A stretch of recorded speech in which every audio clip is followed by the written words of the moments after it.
Hi, my name is Jennifer Crane, and I'm reporting with IDA TV at the opening night of WasherDryer at the East-West Players Play. I'm here at Corey Wright tonight. Hello.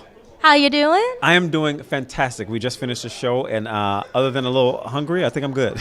I feel you. Yes. So what was the most challenging part about jumping into character? Oh, wow. The most challenging part actually was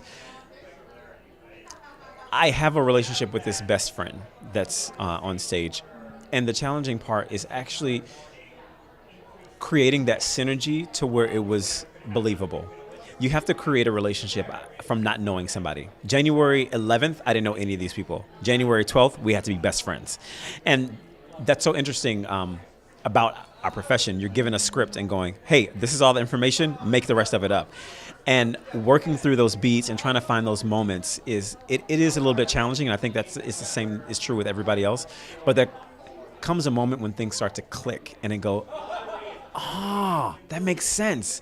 And then you start to sit into it a little bit more, and then you can relax and you can play into it, and start to listen to one another. And once you do that, the challenge then is keeping it up and keeping it fresh and keeping it exciting. Because tomorrow night, when we do the show again, I have to pretend like I don't know any of that information again and again and again and again. So that pretty much that is the challenging. That is the biggest challenge. I'm sorry, keeping that fresh thing happening. Yeah. Sounds like a lot of creativity goes into it. You're not just reading a script. You're becoming that character.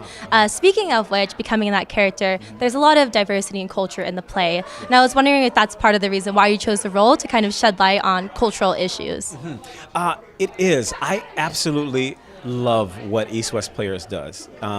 It gives so many opportunities to minorities, to the point to where we aren't seen as Chinese American or African American or Indian American. We're just seen as actors, because that's what we are. We have the same amount of talent. It's just a little bit different in a skin color, and with the history and things like that. And sometimes I'm a little bit naive in that sense, like a little boy, like, why can't we all just play together? But that is a part of it, and being a part of this family. I was warned before that once you go in there, you're part of a family, and it's so absolutely true. And I absolutely love the fact that I am a part of this family.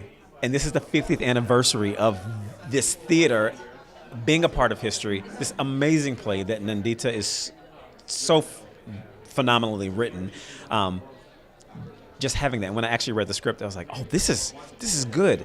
And I get to actually represent a bunch of different cultures at the same time, and like have a African American who's friends with an Indian American who's married to a Chinese American, who's run by building from a Caucasian. So there's everything, all things in it, which is fantastic. Yeah. Well, thank you. You're definitely a part of history, and you've made a mark in our hearts. Thank you. Thank you very much. Thank you so much, Corey. I'm Jennifer Crane, reporting for IDA TV.